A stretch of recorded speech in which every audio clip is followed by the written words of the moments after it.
আসসালামু আলাইকুম। আশা করি সবাই ভালো আছেন। আজকে কথা বলবো ফার্মা মার্কেটে ভবিষ্যৎ কি?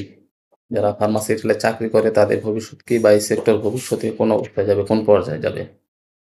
সো এ বিষয়ে কথা বলার আগে আমি বলি যে পরিসংখ্যান আমি যদি আপনাদেরকে দেখাই, আমি একটু দেখি একটা পত্রিকায় যে ২০০২ সালে বাংলাদেশে ফার্মা মার্কেটের আকার ছিল প্রায় ৳৩৬৪ কোটি।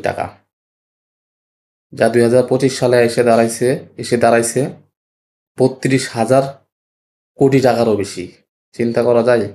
অর্থাৎ ২০০২ থেকে ২৫ সে কত ৩৬৪ থেকে ৩২,০০০ কোটি টাকা ফার্মা মার্কেটে বর্তমানে মার্কেট। সো মার্কেটিং টিপস, স্বাস্থ্য পরামর্শ এবং ভাইরাল নিউজ সবকিছু একসাথে। ভয়েস অফ সিমুল আপনার পাশে। আসলে মানুষের জন্ম মৃত্যু যেমন অনিবার্য সত্য, মানুষকে বর্তমান সময়ে বাঁচতে গেলে মেডিসিন খাইতে হবে বা মেডিসিনের উপরে বেঁচে থাকতে হবে, এটাও চিরন্তর সত্য। ফার্মা মার্কেট, এই ফার্মা মার্কেট দিন দিন বেড়েই চলেছে। প্রশাসনের তথ্য অনুযায়ী বর্তমানে বাংলাদেশে ফার্মা মার্কেটের কোম্পানির সংখ্যা ৩০০-রও অধিক।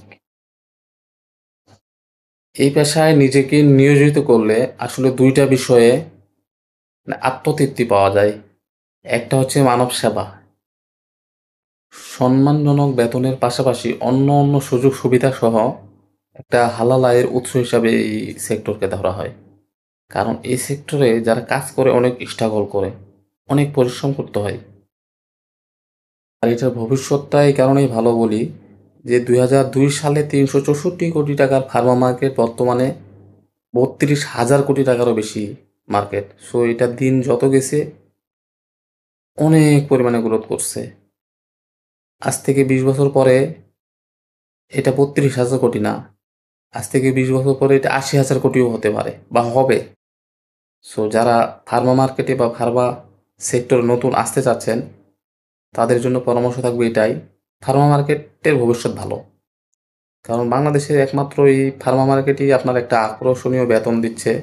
পাশাপাশি অন্যান্য সুবিধা আছে যেটা অন্য কোনো সেলস ক্যারিয়ারে পাবেন না আপনি। পাশাপাশি আপনার মনে করেন যে একটা মানব সেবাও হচ্ছে, মানব সেবামূলক কাজও হচ্ছে এটাতে।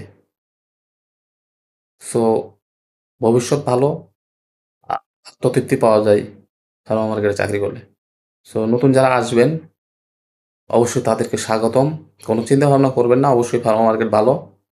যারা আসবেন তাদের জন্য স্বাগতম। সবাই ভালো